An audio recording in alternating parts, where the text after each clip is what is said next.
Muito bem, parece que houve mais um homicídio em massa nos Estados Unidos, neste caso concreto, relativamente numa escola do Texas, e que morreram 19 crianças numa escola primária.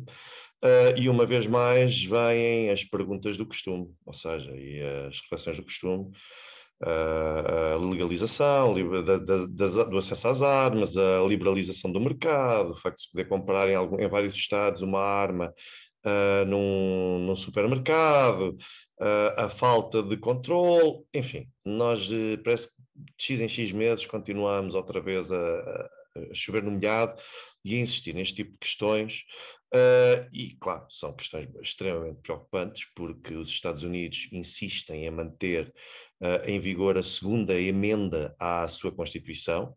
Portanto, eu estou a falar quando eu digo a segunda emenda, eu estou a falar de algo que vem desde 1792 e que reconhece a cada cidadão o direito de se defender e de exercer a legítima defesa, portanto, e o acesso à arma e o uso de arma acaba por estar envolvido. E essa interpretação vem desde o século XVIII, numa altura em que, de facto, o uso de arma era, não sei se não seria mais frequente, quer dizer, agora talvez fosse dizer um disparate e fosse dizer que na altura sim era mais frequente encontrarmos pessoas armadas, mas eu olho para a sociedade dos Estados Unidos de hoje em dia, olho também para a forma como existe esse acesso, de certa forma facilitado, e não vejo talvez grandes diferenças, não tenho sequer nada que possa comparar a realidade de um e do outro ponto, mas aquilo que eu vejo é que pelo menos no presente é extremamente preocupante a facilidade com que as pessoas nos Estados Unidos têm acesso às armas, muitas vezes sem estarem sequer sujeitas a controlos de verificação de condições psiquiátricas e não só, até mesmo de registro criminal, para poderem aceder a armamento, em alguns casos, que acaba por ser até espingardas semiautomáticas e outro tipo de armamento que possa ser considerado armamento de guerra. No entanto, apesar de ser mais uma tragédia, naturalmente não existe vontade política no sentido de fazer isto. Aqui, Joe Biden, naturalmente, está sozinho, portanto, por mais que seja essa a sua vontade, que uma coisa é fácil falar, muitas vezes quem é presidente é fácil falar, mas muitas vezes quando é feita a votação é mais difícil. E aquilo que eu vejo é que, tanto no Senado como na Câmara dos Representantes, a ala democrata, nem por isso é unânime quanto à questão das aprovações de condicionamentos ao uso ao acesso e ao uso de e também ao porte de arma. Portanto, como existem vários democratas que também são contra a imposição de regras que dificultem esse acesso, nós não podemos dizer que isto são os republicanos. Isso é chão que já deu uvas. Isso era assim que se pensava há 20 anos. Os republicanos é que são os cowboys e os democratas são aqueles de paz e amor. Portanto, isso já acabou e já acabou há muito tempo. Portanto, aquilo que eu vos posso basicamente dizer é que, neste momento, certo, existe um maior pendor para que o maior número de republicanos seja contra e para que um número muito mais pequeno de democratas seja também contra a imposição de alterações a esse regime.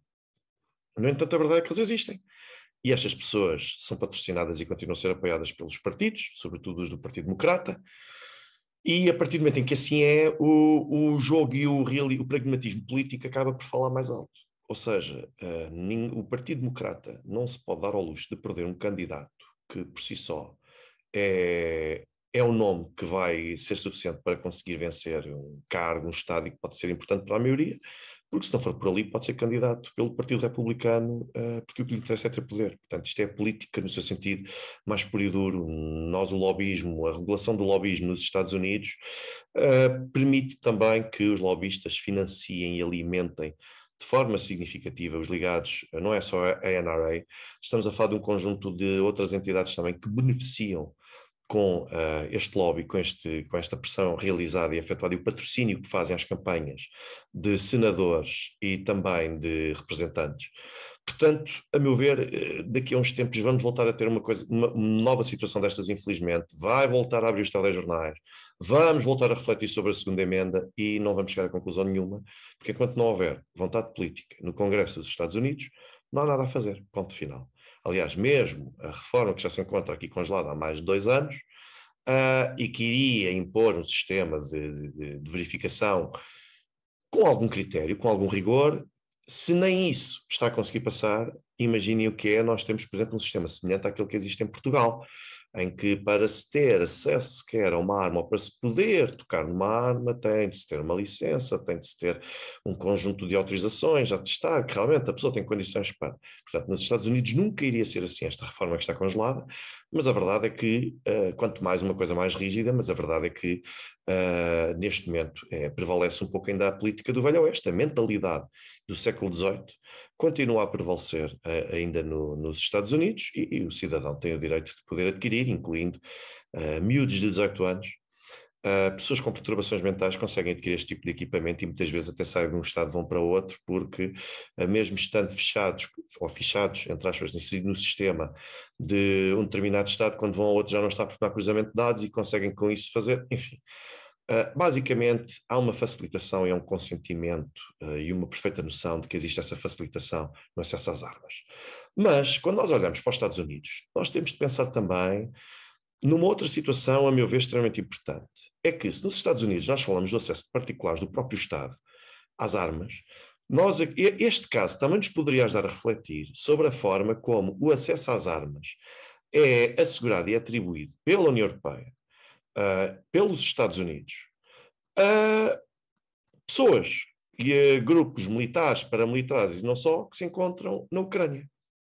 Ora bem, vamos fornecer armas à Ucrânia? Vamos, sim, senhor. Isto é muito fácil. Vamos criar uma linha de financiamento e de leasing para que a Ucrânia possa usar todo o nosso equipamento? Certo, perfeito. E se destruírem o equipamento, a Ucrânia paga. Isto parece um conjunto de boas intenções, a meu ver. Eu não consigo perceber como é que isso vai resolver a intervenção militar russa, a questão da intervenção militar russa na Ucrânia, mas compreendo que algumas pessoas pensem que quanto mais armas dermos, melhor eles podem defender, mais eles podem desgastar os russos, mais eles podem adiar uma potencial queda definitiva. Eu compreendo esta mentalidade, embora não acompanhe esse raciocínio, portanto, de todo afasto-me deste raciocínio. Mas aqui isto tem um conjunto de falácias, que é, basicamente o que se está a fazer é a dar a uma criança, olha, toma as chaves do carro e faz o que bem entenderes, eu acho que tu vais ser capaz de conduzir aquele carro. Porque nós não temos nenhum sistema de fiscalização sobre quantas armas de facto vão para o poder político. Nós não sabemos quantas armas é que vão para extremistas. Nós não sabemos quantas armas é que vão para outros paramilitares e outros grupos também que apoiam os esforços militares da Ucrânia. Nós não sabemos quantas armas é que vão para civis. E é curioso, porque no início do cerco russo a Kiev, começaram a ser formados vários grupos, várias bolsas de civis que se organizavam entre si. E para quê? Para conseguirem ter algum nível de organização e conseguirem assegurar a defesa de alguns quarteirões, de uma determinada área territorial muito mais reduzida, a tentar assegurar a resistência possível. Mas eram civis, isto eram pessoas que se organizavam. A Procuradoria-Geral da República da Ucrânia, no início da intervenção militar russa, quando houve este cerco totalmente montado a Kiev, veio a público comunicar que iriam libertar vários reclusos, incluindo vários condenados por crimes violentos, para apoiar nos esforços militares da Ucrânia contra a Rússia. Onde é que estão essas pessoas todas hoje? Onde é que estão pessoas que cometeram crimes extremamente violentos, com recurso à arma de fogo? Que tipo de armas é que lhes foram dadas? Ou seja, não há, a meu ver, esse tipo de recorte por parte das entidades da União Europeia e também dos Estados Unidos. Isto não pode ser só como o primeiro-ministro António Costa fez, tomem lá 250 milhões de euros e agora gastem naquilo que quiserem. Quando nós somos crianças, o dinheiro que nos dão, nós gastamos em repousados e coisas do género, os ucranianos vão gastar, nós não sabemos bem o quê. O poder político ucraniano, que é um dos mais corruptos do mundo, nós não sabemos qual vai ser o destino daqueles 250 milhões de euros. Da mesma forma que não sabemos, ninguém consegue dizer até hoje, qual é o destino de todas as armas, quer armas de fogo, quer outro tipo de armas mais poderosas, é que vão parar ou não para grupos de crime organizado ucraniano ou até mesmo para civis que possam querer aproveitá-lo para cometer, porque esta depois era outra. Os civis que tinham armas em sua posse e que foram armados pelo poder político ucraniano em Kiev, procurem porque esses relatos estão disponíveis em público, havia já relatos da organização, outra vez dessas tais bolsas ou de grupos com um número significativo de membros e que estavam organizados não para defender o território, eles queriam lá saber do território, mas sim para cometer crimes, desde pilhagens, outro tipo de assaltos a civis e para ajustarem contas até entre grupos rivais. Portanto, minha pergunta é, qual é o critério que deveriam e que deveríamos, a meu ver, na Assembleia da República, no Parlamento Europeu, nos vários Parlamentos Nacionais, fazer a pergunta, qual é o critério de atribuição de todas estas armas que são entregues e que são entregues à Ucrânia? Há alguma forma de controle? Estão a ser controladas? Como é que nós temos a certeza que há uma fiscalização mínima quanto à entrega deste tipo de armas? Se não houver, desculpem, mas é assim, isto é extremamente grave. E eu acredito que não haja. Seja impossível conseguir monitorizar o circuito que todas estas armas fazem e depois pedi-las de volta ou impedir que vão ter as mãos erradas. E depois não se admirem se há um assalto aqui a uma instituição bancária qualquer, uma orivesaria, até grupos de tráfico de estupefacientes, em que numa operação qualquer da Polícia Judiciária se cruzam com armas que, por exemplo, já pertenceram ao exército francês ou ao exército dinamarquês, que também fez questão de contribuir com armamento para a Ucrânia. Portanto, qual é o critério? Nós estamos a armar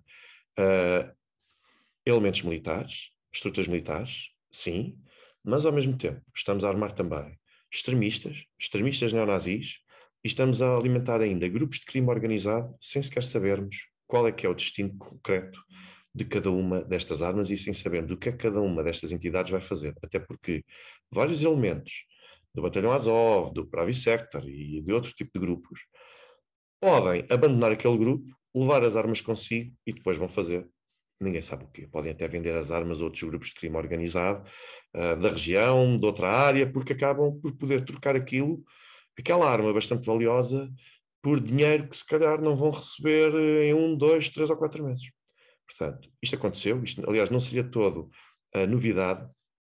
Na Somália, que também é um país que agora acabei de falar sobre a Somália, a quem andou na altura, a União Europeia e a União Africana andaram a formar as tropas somálias. E um dos primeiros contingentes, pelo menos eu tive a notícia disto, que foram formados, quando lhes foram entregues fardas e armas, muitos deles desertaram e desapareceram. Foram vender as armas aos grupos extremistas Al-Shabaab, que é o grupo afiliado à Al-Qaeda. Porquê? Porque só com o dinheiro que faziam daquilo conseguiam ganhar muito mais com aquela venda das armas e até mesmo das fardas que poderiam ser utilizadas como disfarce pelos extremistas. E outros aproveitaram as armas e as fardas e eles próprios passaram para os grupos extremistas, porque os grupos extremistas pagavam mais do que pagava o próprio exército somali. Portanto, isto é mais do que conhecido. E se não houver uma forma de monitorizar e de garantir que este circuito de armas tem como destino final pessoas que têm um mínimo de perfil e um mínimo de noção e de vontade de defesa do seu território, do seu país, nós estamos a ter aqui problemas sérios, porque mais tarde ou mais cedo essas armas podem voltar-se para nós. Portanto, o problema não é só nos Estados Unidos, o problema é também em Portugal e na Europa como um todo. Uma boa tarde.